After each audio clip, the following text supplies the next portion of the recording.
Hello guys, magandang umaga po sa inyong lahat. Ngayon po ay araw po ng Biyernes Santo at dito po sa Barangay San Bartolome, dito po malapit po sa Barangay Hall ay makikita mo nyo po ang datingan, yung pag-uwi at pag-akyat ng mga tao papunta po sa bundok ng Makiling.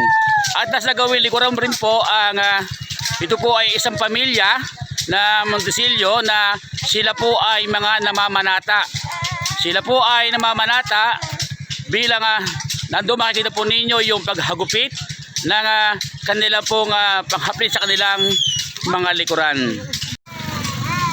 So ayan po at makikita po ninyo na nakataklob po ang kanilang mga mukha.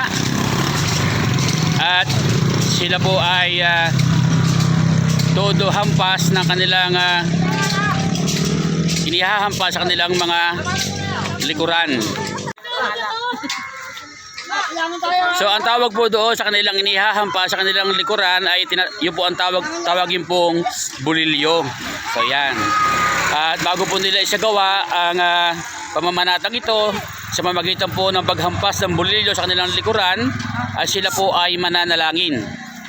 Sila po ay magdarasal, sila po ay hihingi po ng gabay o guidance sa ating Panginoon na sila po ay bigyan po ng lakas ng katawan at mapagtiisan nila ang hapdi at sakit kirot ng kanila pong pamamanata sa pamamagitan po ng paghampas ng bulilyo sa kanilang likuran. So ayan po at sa mga sandaling ito sila po ay mag-i-start na mula po dito sa may Barangay Hall ng Barangay San Bartolome. Ay makikita po ninyo na utay-utay po silang lumalakad at habang hinahampas po ng bulilyo ang kanilang mga likod.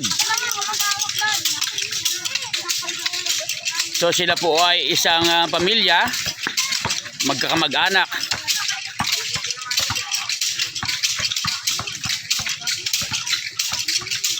So ito po ay hindi lamang po dito sa Barangay San Bartolome o dito sa Santo Tomas nagaganap ang ganitong uri ng pamamanata. At marami pong mga lugar dito sa Pilipinas na may gumagawa po ng ganitong uri ng pamamanata, ang paghampas po ng bulilyo sa kanilang likuran. So ayan po at bago po sila magpatuloy sa paglalakad mula dito sa Silangan hanggang sa Kanluran ay meron po silang sinasagawa na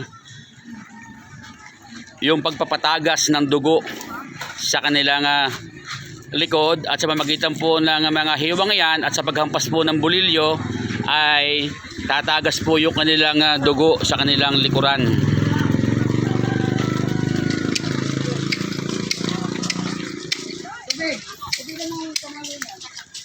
So yan po at makikita po ninyo na patuloy po silang lalakad habang pinapalo po ng bulilyo ang kanilang likuran.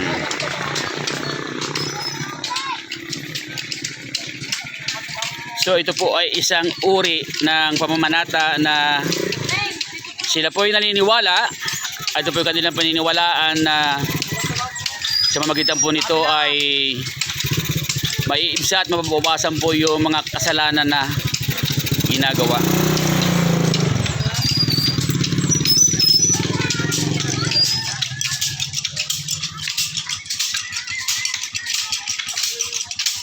At saya po at maririnig po ninyo ang paglagitik at pag-ingay po ng bulilyo sa pamamagitan po ng paghampas sa kanilang likuran.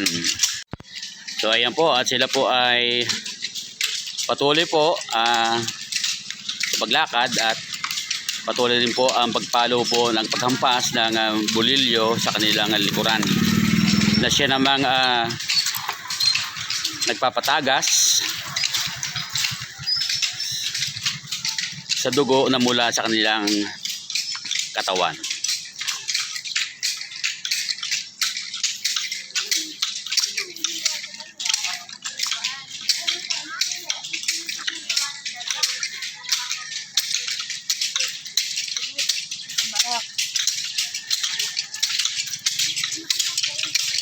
So ito po ay taon-taon na kanilang ginagawa.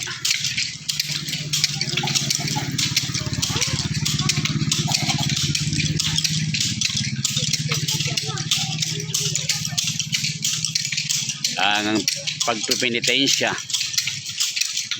Isang uri ng pagpipinitensya yung paghampas po ng bolilyo sa kanyang likuran.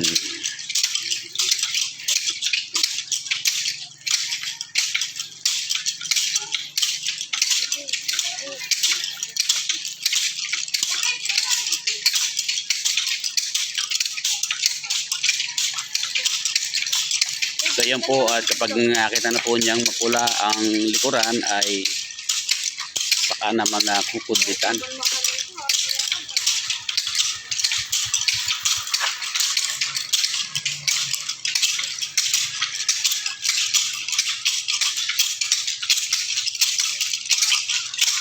At marinig po ninyo ang paglagitik, yung paglagitik ng bolilyo sa kanilang likuran.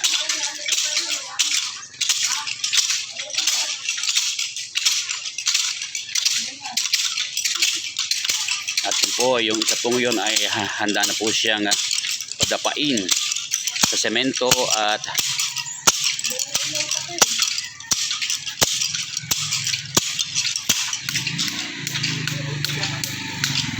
yan po ay kapag mapula na ay binubuhay ang dugo at yan po ay kukudlitan.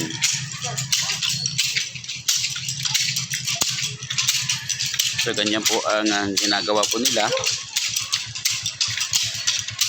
Kapag mapula na po yung likuran na tinatawag nilang hinog na ay kinukudlitan po. Binubutas-butas upang kapag ito po ay hinampas ng bolilyo ay tatagas po yung dugo mula sa kanyang katawan. So yan po, ganyan po.